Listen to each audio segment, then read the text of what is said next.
После монтажа мебели завершили нижнее примыкание плинтуса и стены, поклеили 3D панели. Такая вот красота у нас получилась.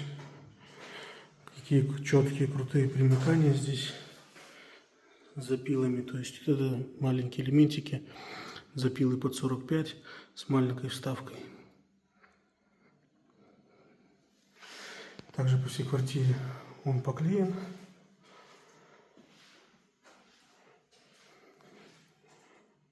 Уже практически на стадии финиша.